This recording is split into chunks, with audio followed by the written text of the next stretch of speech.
Hello and welcome to another episode of Bible FPL, a Champions League edition.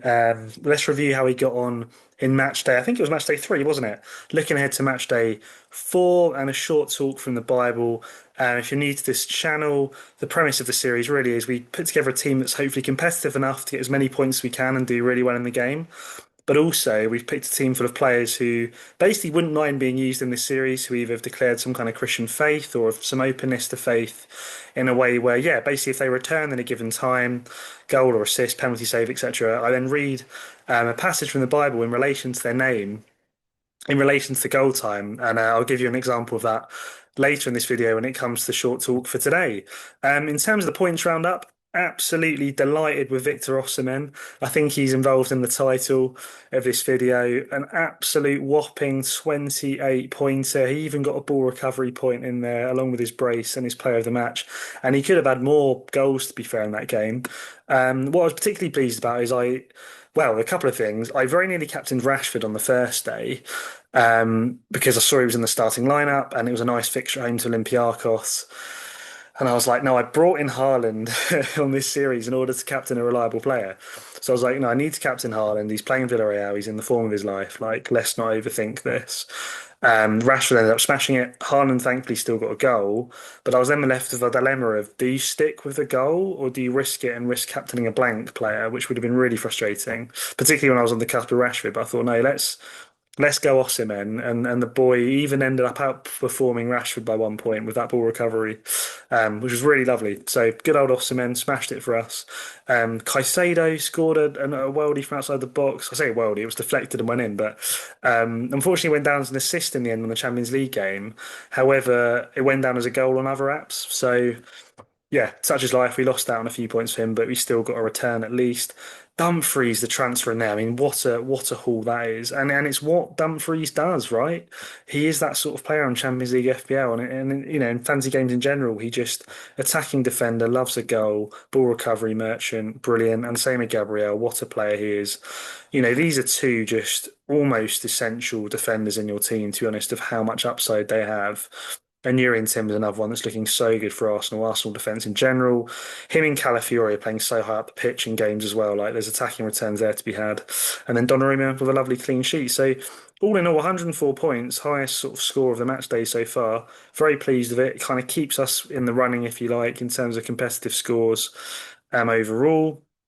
And it gives us some food for thought sort of moving into, I guess, this match day in terms of, yeah, what transfers might we need to make and how can we try and keep this team kicking on really in the directions of the points that we're hoping for. In terms of the short talk, so I've had a look around. I think we're going to go with the goal slash assist that Moises Caicedo scored in the 27th minute. Now, Moises Caicedo is a Book of Moses representative. As you can see, his name is very similar there.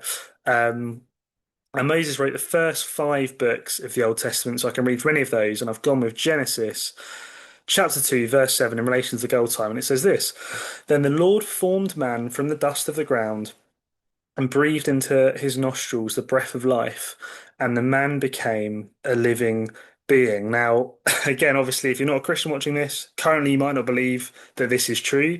If you are a Christian watching this, then I assume you do believe this is true.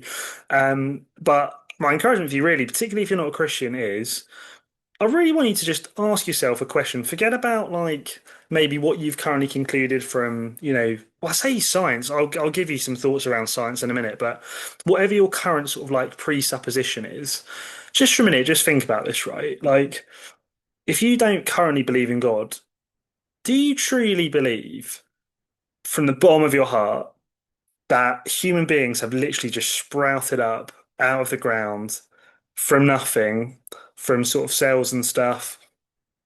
And the emotions, the morals, the emotional intelligence that we have, the empathy and sympathy we can have for other people, just even the way that we're complexly made and the way our hearts are able to beat and the way we're able to see and think and analyze and invent and design stuff. Like, do you truly in your heart of hearts believe that this has all happened by just some kind of freak chance, some kind of big bang where life started out of nothing at a point in time millions of years ago And even the fact that that then started, that humans have somehow kind of started and exist and function and live and love and laugh and do you know what I mean? Do all of these things without there being a God.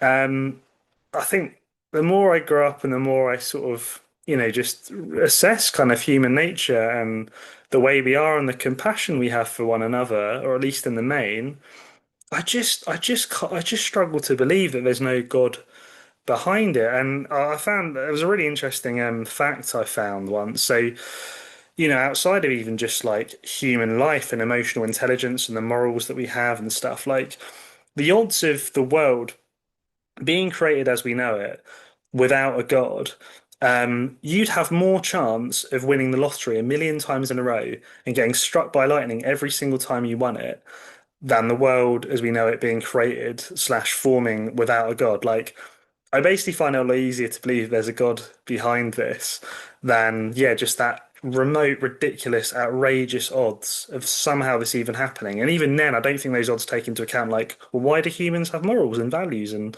laughter and empathy? Like, if we did just sprout from the ground in that absolutely ridiculous chance that it even happened, then surely we would just be, a little bit like the animal kingdom, like a little bit more of kind of dog eat dog, kill to survive, don't really care too much about other people's like humans and emotions. We're just looking to survive and live and eat. But no, we're humans are deeper than that. We're more complex, aren't we? And as Christians, the Bible would say that's because God made us. There's a God out there who's fully good, fully loving, who's outside of time, who created all of this, that created us in his image to have love and compassion and meaning and purpose and life and laughter and fun and joy and all of those things that we experience as human beings.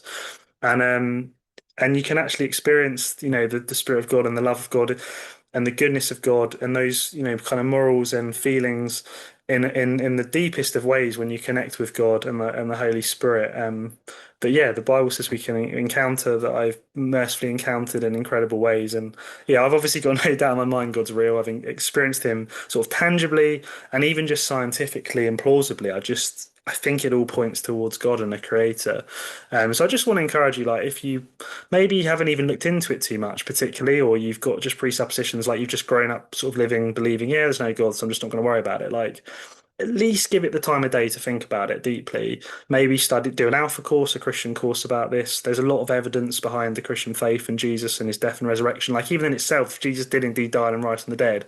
God has to be real because that can't scientifically, physically, biologically happen unless there's a miracle or supernatural event happen in the form of sort of God doing something there. So do at least look into it because if it's true, it changes absolutely everything and we need to take it seriously. If it's not true and this is all just some complete random freak chance that, you know, it's just outrageous odds of happening and God isn't real, then fine. If you come to that conclusion and you genuinely in the bottom of your heart don't believe it and you don't want there to be a God and anything like that, and you're just like, yeah, I've done my due diligence and I just want to live life and enjoy life in the moment and stuff, then obviously go for it. But I want to encourage you to at least look into it and yeah, give it the time of day because if it's true and if it's real, it changes everything, like I found to be true. And yeah, as we look at in previous episodes, like the Bible says we need Jesus, we need his forgiveness, we need his grace, and we need to give our life to him if we're going to be all right with God.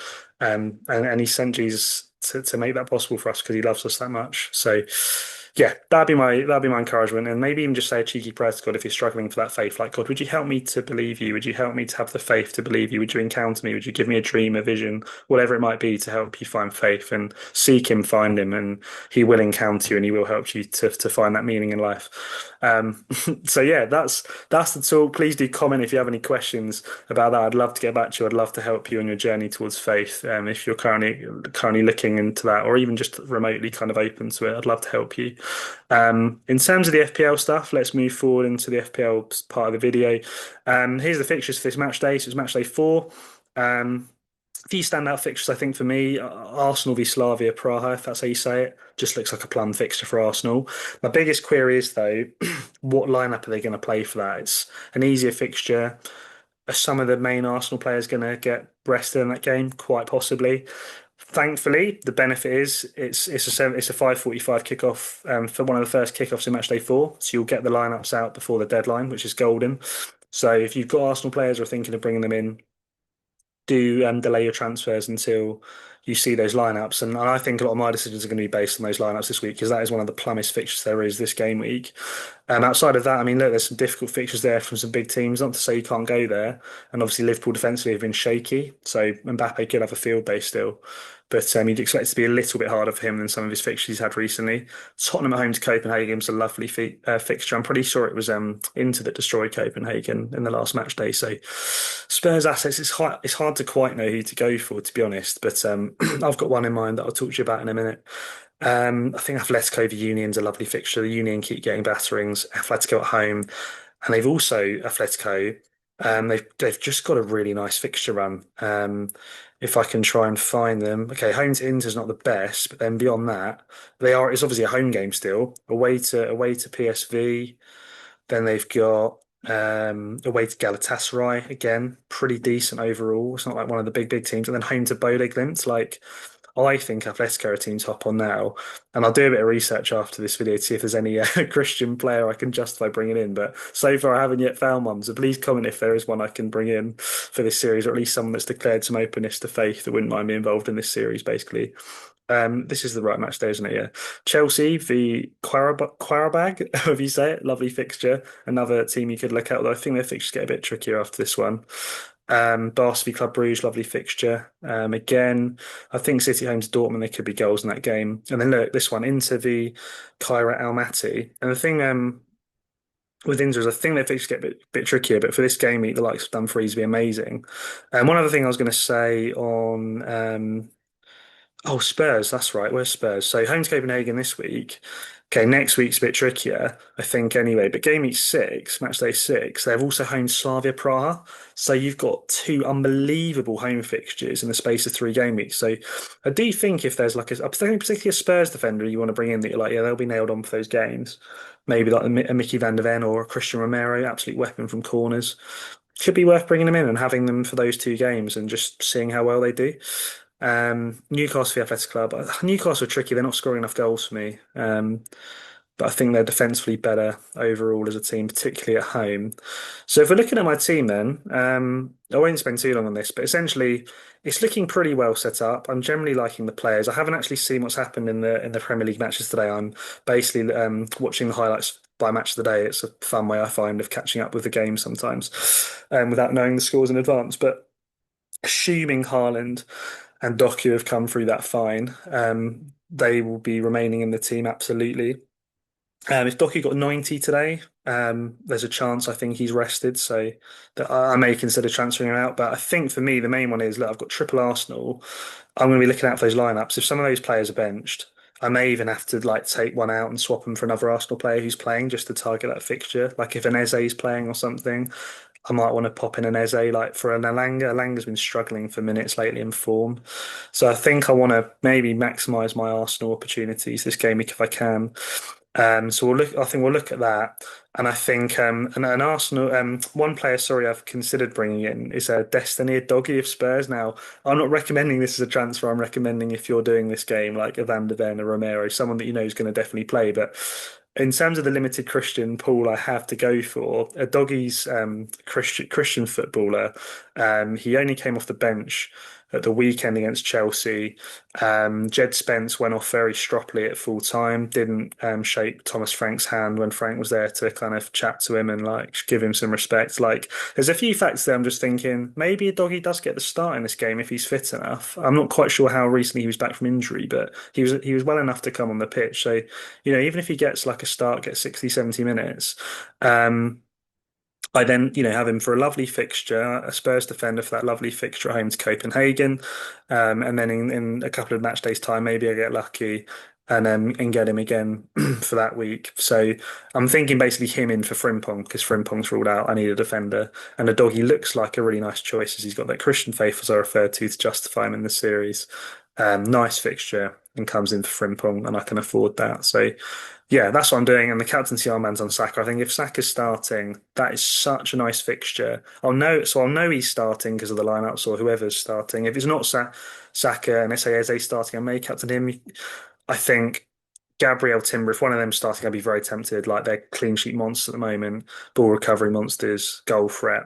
I'm very tempted to captain a defender as well if they're starting. But I think if Saka's starting, he's my choice. If he isn't, maybe I'd do a Gabriel or a Timber, depending on which one of those are starting. In order, if all of these are starting, it'd be Saka, then Gabriel, then Timber for me, I think. And then just make sure again with your lineups, you're playing a team full of players who are playing on the first match day.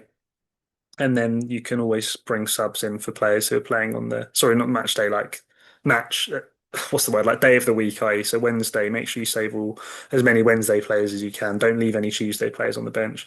One thing with this team is I don't have loads of Tuesday players. So with my transfers, I may even consider bringing in an extra Tuesday player or two. Like I said, at least the Spurs players are Tuesday players. So if a doggy doesn't play for whatever reason, I've got the fallback if I'll just sub him out for a player who plays on the Wednesday. And then obviously it's wonderful with the captaincy thing. This is what I love about Champions League fantasy football. If your captaincy goes wrong, you get a second chance as well. So I may well switch it to Haaland, say at home to Dortmund, where there could well be some goals, as I said. So I think I'll leave it there before the video is too long. Please like and subscribe if you found this helpful at all. If you'd like to tune in for future content behind the creativity of this series, with both the Christian faith content and the fantasy football content. But yeah, for now, hope you enjoy the fantasy football more than get bothered by it. And yeah, have a good match day, and I look forward to catching you all on the next one.